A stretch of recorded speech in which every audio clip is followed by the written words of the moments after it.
নমস্কাৰ বন্ধুসকল, SMS allrounder চেনেলত আপোনালোক সকলোকে আকৌ এবাৰ স্বাগতম জনাইছোঁ। বন্ধুসকল, আপোনালোকৰ মাজত যিসকল ছাত্ৰ ছাত্ৰীয়ে গুৱাহাটী ইউনিভাৰ্চিটিত BEd অৰ্থাৎ বেচেলাৰ অফ এডুকেশ্যন এণ্ট্ৰেন্স দিম বুলি ভাবি আছে, আজিৰ এই ভিডিঅ'টো তেওঁলোকৰ বাবে। তো অধিক জানিবলৈ মোৰ সৈতে ভিডিঅ'টো শেষলৈকে চাই থাকক। তো বলক ভিডিঅ'টো আৰম্ভ কৰোঁ। প্ৰথমতে আমি জেনাৰেল ইনফৰমেশ্যনখিনি চাম। জেনাৰেল ইনফৰমেশ্যনখিনিত দিয়া আছে আপুনি যদি এই এণ্ট্ৰেন্সটো দিবলৈ খোজে তেতিয়াহ'লে আপোনাৰ BA, BSc, BCom নাইবা MA, MSc, MCom এই যিকোনো এটা ডিগ্ৰী আপোনাৰ থাকিব লাগিব আৰু ইয়াত আপোনাৰ কমচে কম 50% মাৰ্কছ থাকিব লাগিব। 50% মাৰ্কছ থাকিব লাগিব আৰু যদি আপুনি SC, ST নাইবা OBCৰ হৈ থাকে তেতিয়াহ'লে 45% মাৰ্কছ পালেও এণ্ট্ৰেন্সটো দিব পাৰিব।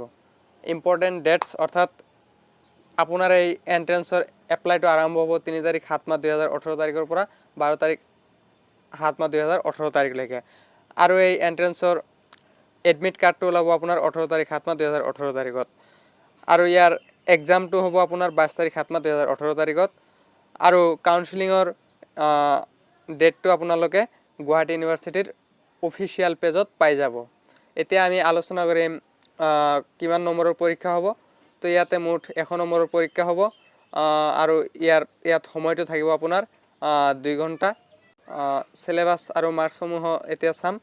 তো প্ৰথমতে আছে general English, vocabulary, tense, voice, narration, preposition, তাৰপিছত কাৰেকশ্যন অফ চেণ্টেন্স, কম্প্ৰিহেনশ্যন এইবিলাকৰ পৰা আপোনাৰ 30 নম্বৰ থাকিব।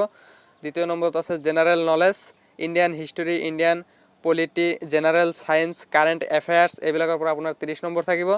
Test of reasoning and numerical ability এইবিলাকৰ পৰা 30 নম্বৰ থাকিব আৰু আছে current Indian education issue and policies, national policy on education 1986, universalisation of elementary education, right to education, সৰ্বশিক্ষা অভিযান, SSA ছেকেণ্ডাৰী এডুকেশ্যন, তাৰপিছত আছে ৰাষ্ট্ৰীয় মাধ্যমিক শিক্ষা অভিযান RMS এইবিলাকৰ পৰা 10 নম্বৰ থাকিব।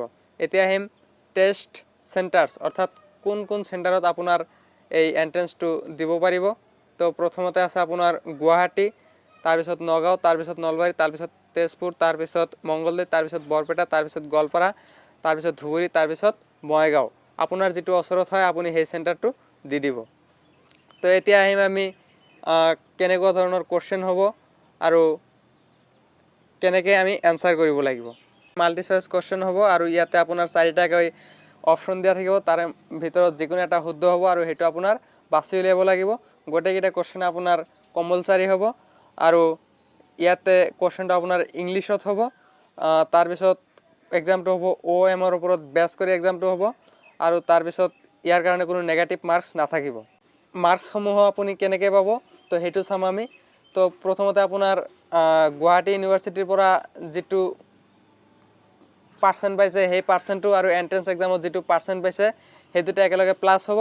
প্লাছ হোৱাৰ পিছত 30:70 এই ৰেচিঅ'ত আপোনাৰ টোটাল মাৰ্কছটো পাব। তো এক্সাম্পলৰ কাৰণে মই তলত 3টা পঢ়ি আপোনালোকক বুজাই দিছোঁ। আপুনি এণ্ট্ৰেন্স এক্সামত 70% পাইছে আৰু আপোনাৰ ইউনিভাৰ্চিটিৰ পৰা 55% মাৰ্কছ পাইছে।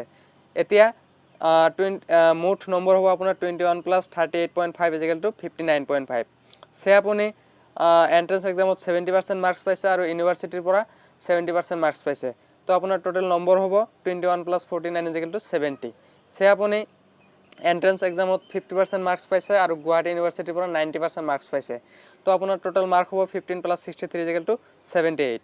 তাৰপিছত SC, ST নাইবা OBC এইবিলাকৰ কাৰণে যিবিলাক ৰিজাৰ্ভেশ্যন ছিট থাকে সেইটো গুৱাহাটী ইউনিভাৰ্চিটিৰ ৰুলছ অনুযায়ী দিয়া হ'ব। তাৰপিছত এই এপ্লাইটো কৰিবলৈ আপোনালোকৰ 1000 টকা লাগিব আৰু বেংকৰ ট্ৰানজেকশ্যন চাৰ্জটো এইটো এক্সট্ৰা হ'ব। তো অধিক জানিবলৈ মই এই লিংকটো মোৰ ভিডিঅ'ৰ ডেছক্ৰিপশ্যনত দি দিম, আপোনালোকে তাৰ পৰা চাই ল'ব। যদি ভিডিঅ'টো ভাল লাগি থাকে তেতিয়াহ'লে ভিডিঅ'টোৰ ওপৰত এটা লাইক কৰিব আৰু আপোনাৰ ফ্ৰেণ্ডসকলৰ সৈতে শ্বেয়াৰ কৰিব। Thank you for ৱাটছিং।